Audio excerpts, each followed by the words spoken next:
आज हमें पढ़ना है सबसे पहले जो सबसे इम्पोर्टेंट है कुछ एडवांस मॉड्यूल कॉन्सेप्ट जो है कि मॉड्यूल जो अभी तक आपने पढ़ा है दो टाइप का होता है सीजेएस और ईजेएस। ठीक, एक के अंदर हम लोग क्या करते हैं सिंपल नॉर्मल इंपोर्ट एक्सपोर्ट चलाते हैं, एक के केस में हम लोग क्या यूज करते हैं मॉड्यूल डॉट एक्सपोर्ट यूज करते हैं और रिक्वायर का यूज करते हैं। ठीक है, इतना आपने पढ़ रखा था। अब देखो नेक्स्ट आज देखना है कि जब आप रिक्वायर करते हो किसी चीज को मॉड्यूल में तो बिहाइंड द सीन प्रोसेस क्या होती है, वो सबसे इंपॉर्टेंट है। तो यहाँ पे देखो लिखा गया है when you wrap a code inside a function it has their own space. मतलब जैसे अगर तुमने कोई फंक्शन बनाया है, ठीक, फंक्शन दिख नहीं रहा क्या?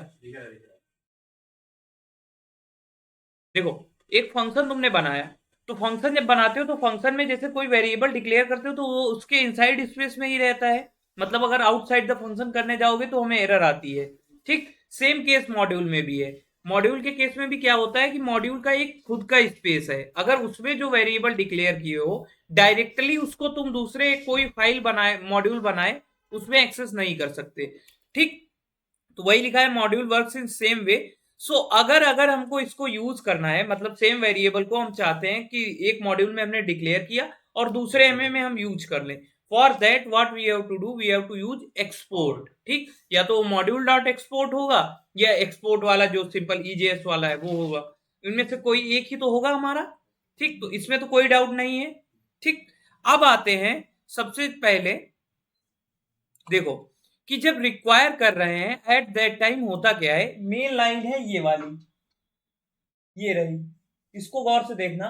All code of the module is wrapped inside a function, और वो फंक्शन कौन सा होता है, इमीडिएटली इन्वोक्ड फंक्शन एक्सप्रेशन होता है।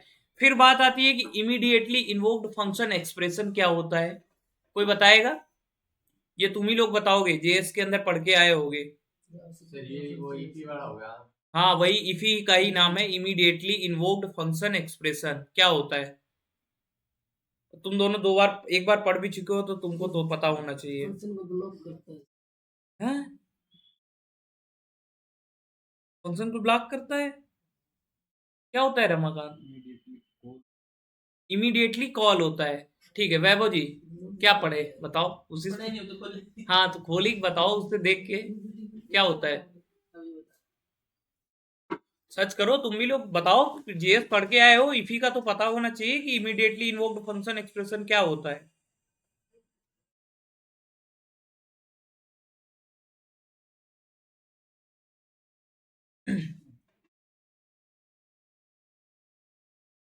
देखो इसमें होता ये है कि तुम जो भी कोड लिख रहे हो पूरा एक साथ एग्जीक्यूट होता है एक बार में। ठीक, जस्ट जैसे रन किया तुरंत ये फंक्शन ऐसा नहीं होता है कि जैसे सिंपल फंक्शन में क्या करते हैं, फंक्शन बनाते हैं उसके बाद कॉल करते हैं फिर एग्जीक्यूट होता है, इसके बाद में जैसे डिक्लेयर किया तुरंत ही एग्जीक्यूट हो जाएगा।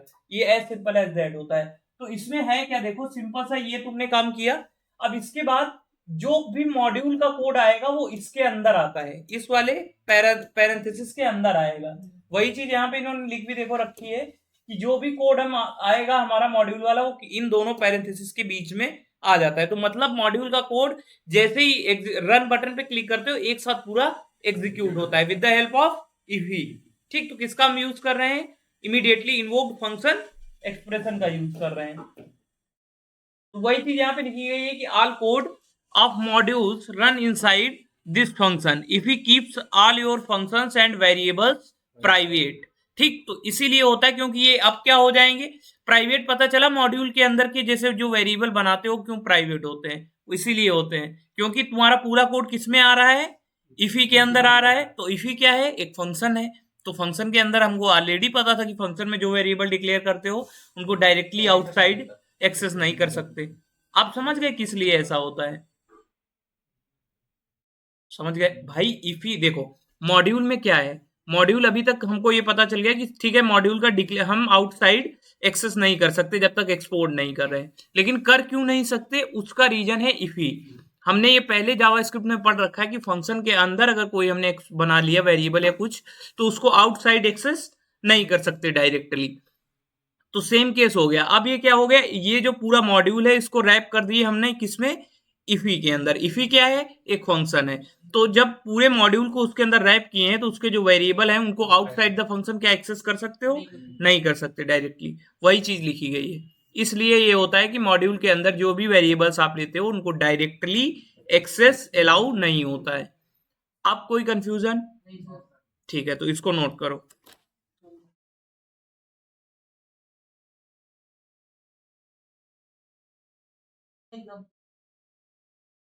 कौन सा ये?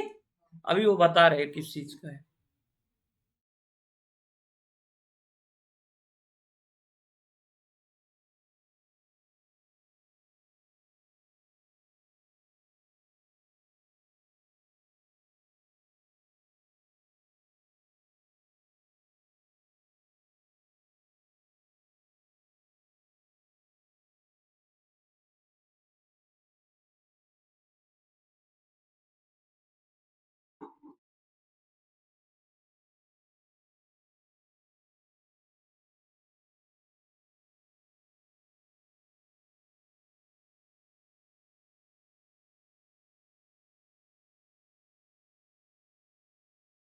ऐसे साफ दिख रहा है कि ये वाला लगाएं? इसमें साफ दिख रहा है।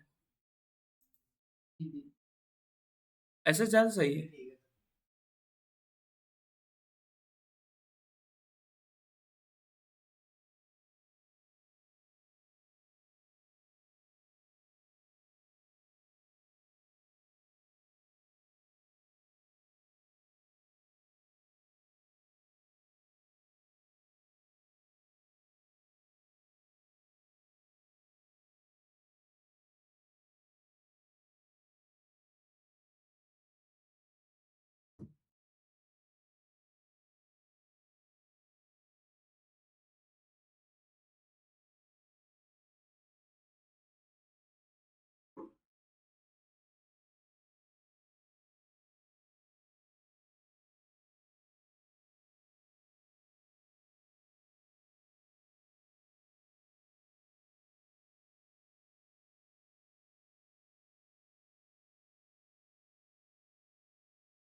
लिख रहे हैं जो लोग, लिख लेने दो। दिख रहा है ना? पता चले दिख ना रहा हो।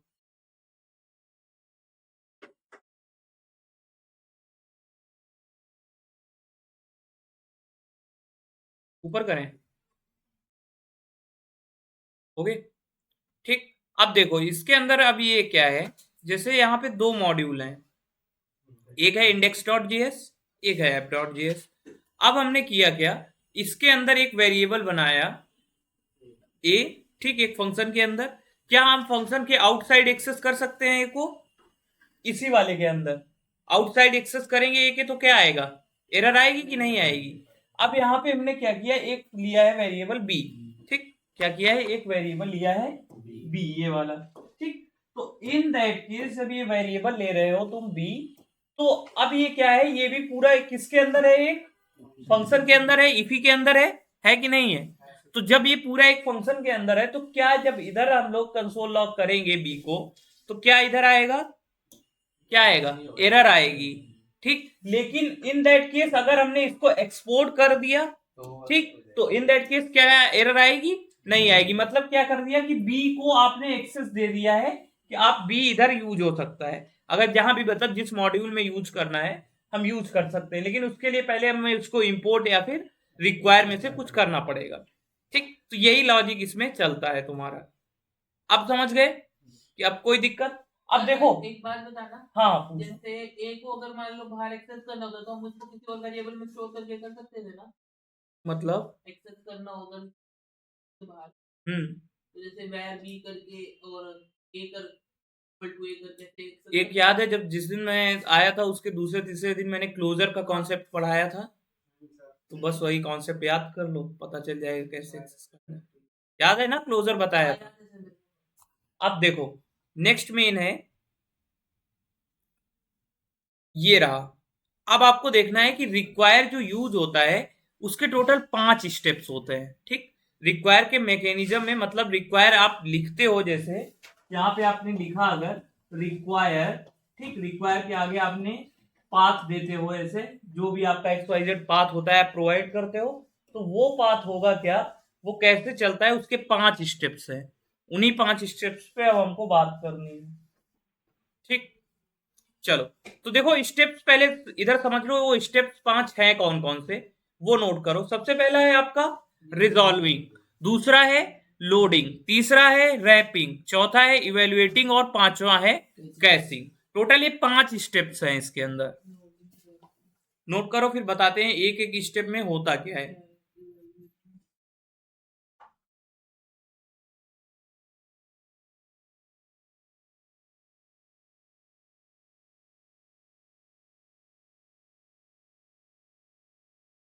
नोट कर लिया? देखो, अब सबसे पहले देखते हैं कि जैसे आपने रिक्वायर लिखा किसी कोड में, ठीक, किसी फाइल में आप रिक्वायर लिखते हो, तो उसमें सबसे पहले क्या होता है वो देखना।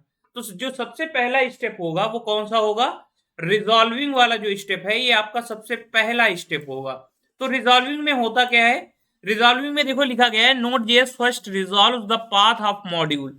मतलब यहाँ पे रिक्वायर के अंदर जो आप पाथ प्रोवाइड कर रहे होते हैं, सबसे पहले वो पाथ चेक किया जाता है कि वो पाथ सही है कि नहीं, फाइल एग्जिस्ट भी करती है ऐसी कोई फाइल की नहीं एग्जिस्ट करती है, वो बहुत इंपॉर्टेंट है। अगर आपको ये पता चल गया कि पाथ सही है, उसके बाद ये चेक करेगा कि ये जो मॉड्यूल प्रोवाइड किया गया है ये कोर मॉड्यूल है या फिर हमारा कोई अलग से मॉड्यूल है। कोर मॉड्यूल क्या होते हैं, अब इस पे भी थोड़ी बात कर लेते हैं। 2 टाइप के Node.js के अंदर मॉड्यूल होते हैं, एक है आपके बिल्ट इन मॉड्यूल या कोर मॉड्यूल, एक होते हैं हमारे नॉर्मल या फिर एक्सटर्नल मॉड्यूल। ठीक, सिंपल टर्म में समझो। ठीक, कोर मॉड्यूल क्या है, अब ये समझो। कोर मॉड्यूल वो मॉड्यूल है जो Node.js आपको प्रोवाइड करती है। वो कौन कौन से हैं, HTTP मॉड्यूल, FS मॉड्यूल, जितने भी ये सारे मॉड्यूल्स हैं, ठीक, क्रिप्टो मॉड्यूल, जितने ये मॉड्यूल होते हैं जैसे FS, क्रिप्टो, नोड, ये सारे मॉड्यूल किसमें आते हैं, एक्सप्रेस का मॉड्यूल, ये सारे Node.js के बिल्ट इन मॉड्यूल हैं। तो ये चेक करेगा कि ये पहली बात तो बिल्ट इन मॉड्यूल है कि ये हमारा एक्सटर्नल कोई फाइल है। रिक्वायर के केस में अभी आप क्या प्रोवाइड करते हैं, एक्सटर्नल फाइल का ही तो पाथ प्रोवाइड कर रहे होते हैं ज्यादातर केसेस में। तो एक्सटर्नल फाइल क्या आ जाएगी, किस वाले में आ जाएगी, नॉर्मल मॉड्यूल में या एक्सटर्नल मॉड्यूल के अंदर आ जाएगी। बिल्ट इन मॉड्यूल कौन कौन से हैं Node.js के, उसको देखना हो तो यहां से डायरेक्टली सर्च कर लेना, यहां पे लिखना built in module in Node.js। ठीक, आपको सारे मॉड्यूल्स मिल जाएंगे जो जो भी हैं। अब यहां पे जाना, ये रहा, ये देखो इसके अंदर तुम्हारे सारे मॉड्यूल हैं, HTTP मॉड्यूल, ठीक, फिर OS का मॉड्यूल, पाथ मॉड्यूल, फिर अभी जो सबसे पहले दिन पढ़ाया था repel, read, evaluate, print, loop. ठीक, Node.js का कोड किसमें चलता है, रीड, इवेल्युएट, प्रिंट, लूप। सबसे पहले कोड कोई लिखते हो तो सबसे पहले क्या किया जाता है, वो रीड किया जाता है। रीड करने के बाद वो इवेल्युएट करता है। इवेल्युएट क्या करता है, कितने वेरिएबल्स हैं, क्या कैलकुलेशन करनी है। ठीक, उसके बाद वो चेक करता है कंसोल लॉग कितने हैं, कितनी चीजें प्रिंट करानी है, तो उनको प्रिंट कराता है और फिर वापस से सेम प्रोसेस रिपीट होती है। ठीक, तो इसीलिए इसको बोलते हैं, रिपेल का क्या मतलब होता है, रीड, इवेल्युएट, प्रिंट, लूप। समझ गए? अगर ये नोट ना किया हो तो नोट कर लेना, ये नोट में ये रिपेल का मॉड्यूल है। फिर देखो इधर साइड कई सारे आपको मॉड्यूल मिल जाएंगे, जितने भी आपको चेक करने हो सारे मॉड्यूल इसके अंदर दिए रहते हैं। अब जो देखना है आप अपने हिसाब से देख सकते हैं। ये रहे और सारे मॉड्यूल, ये देखो HTTP है, OS है, पाथ है, पुनिकोड है, रीड लाइन है, टाइमर्स है, URL है, ये जो वही से मॉड्यूल हैं। इधर साइड थोड़ा अच्छे से इन्होंने बता रखा है। तो ये तुम्हारे कौन से हैं, बिल्ट इन मॉड्यूल हैं। कैसे हैं, बिल्ट इन मॉड्यूल हैं। ठीक, समझ गए, इसमें कोई दिक्कत? तो यहाँ पे वही चीज बोली जा रही है, नॉर्मल कॉल करो और यूज करो, यही चीज होती होगी। हाँ, जैसे FS मॉड्यूल है, FS मॉड्यूल में क्या है, FS को डायरेक्टली सबसे पहले रिक्वायर करो, फिर जो भी उनके वो होती हैं प्रॉपर्टीज आप डायरेक्टली यूज कर सकते हैं, एज सिंपल एज दैट, और कुछ नहीं। तो वही चीज यहाँ पे बोली गई है कि सबसे पहले आपको चेक करना है कि वो मॉड्यूल हमारा बिल्ट इन मॉड्यूल है या फिर हमारा कौन सा एक्सटर्नल वाला है, ये चेक करोगे। 2 चीजें हो गई, सबसे पहले हमने क्या चेक किया कि पाथ सही है कि नहीं है। अगर पाथ वाली बात नहीं है फिर चेक करना है, अगर बिल्ट इन मॉड्यूल हुआ तो इन दैट केस तो पाथ तो आएगा नहीं वहां पे आप कैसे लिखेंगे। अगर बिल्ट इन मॉड्यूल होगा तो उसको लिखने का तरीका सिंपल है, कॉन्स्ट FS जैसे fs मॉड्यूल यूज करना है इज इक्वल टू रिक्वायर, ठीक, और रिक्वायर के आगे उस बिल्ट इन मॉड्यूल का नाम, जब बिल्ट इन मॉड्यूल होगा। एक्सटर्नल मॉड्यूल होगा तो इन दैट केस आप क्या लिखते हो, यहाँ पे पाथ लिख रहे होते हो, ठीक। और अगर बिल्ट इन मॉड्यूल नहीं है इन दैट केस क्या करते हो, नोड कोर मॉड्यूल नेम लिखते हो, ठीक। तो ये चीज है, समझ गए।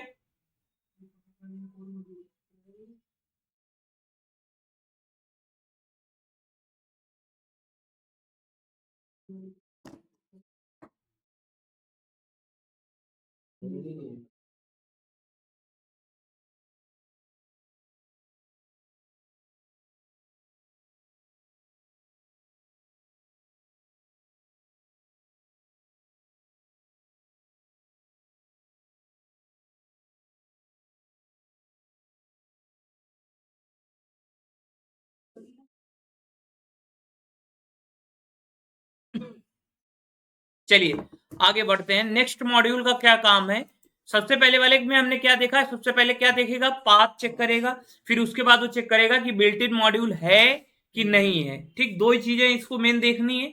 फिर आते हैं लोडिंग वाले में, फिर बात आती है कि लोडिंग में क्या करेगा। तो देखो लोडिंग में यहाँ पे लिखा गया है once the module file is located node checks if the module is already cached, if it is cached it skips the next step. अब देखो इस चीज का मतलब क्या है, ध्यान से समझना। आप प्रोजेक्ट आपने पहली बार रन किया या दूसरी बार रन किया, ठीक। इन दैट केस होगा क्या, आपके सिस्टम में, कंप्यूटर में कैसे मेमोरी होती है, पता है ना। कैसे मेमोरी में क्या होता है, कुछ लोड रहता है हमारा, सिंपल चीजें। आपने एक बार प्रोजेक्ट रन किया था, उसके बाद साइड में टर्मिनल कर दिया, आगे अपना कोड लिखने लगे। इन दैट केस क्या कैश मेमोरी में अभी भी हमारा मॉड्यूल लोड है, क्योंकि हमने टर्मिनल तो काटा नहीं, किल नहीं किया है।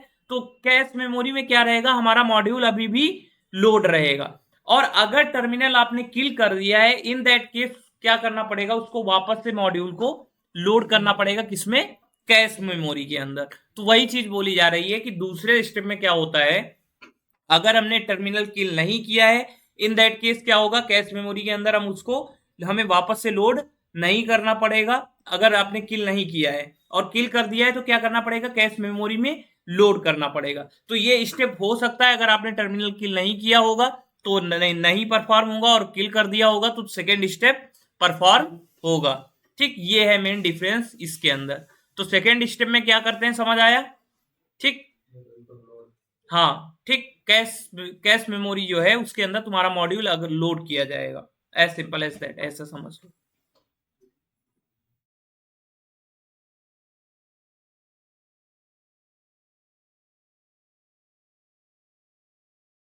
अच्छा नेक्स्ट वाला रैपिंग वाला, इसमें कुछ बताना है।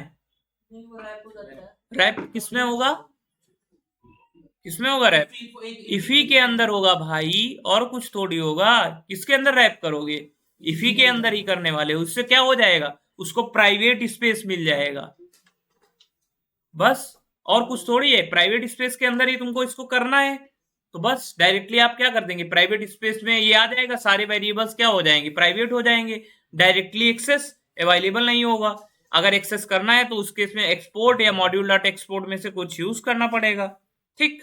फिर नेक्स्ट आते हैं, नेक्स्ट जो स्टेप है वो थोड़ा इंपॉर्टेंट है, वो है इवेल्युएशन। अब ये इवेल्युएशन किस चीज का करेगा, ये बताओ कोई लोग।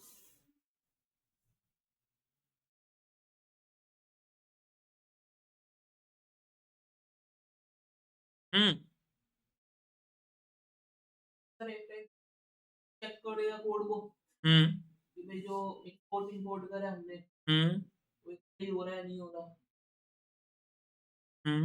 Very good. और कोड में कोई एरर तो नहीं। ठीक है, तो इसमें देखो प्राइमरी फोकस होता है दो चीजों पे, कि आपका जो भी आपने काम अभी तक कर रखा है उसके अंदर जो भी कोई एरर तो नहीं आ रही है, ठीक। एरर के साथ में चेक करेगा कि जो इंपोर्ट कर रहे हो, जो चीजें एक्सपोर्ट कर रहे हो, मतलब जो वेरिएबल्स को आप उधर से एक्सपोर्ट कर रहे हैं, दूसरी साइड इंपोर्ट कर रहे हैं, तो इनके बीच में कोई फ्लॉ तो नहीं है।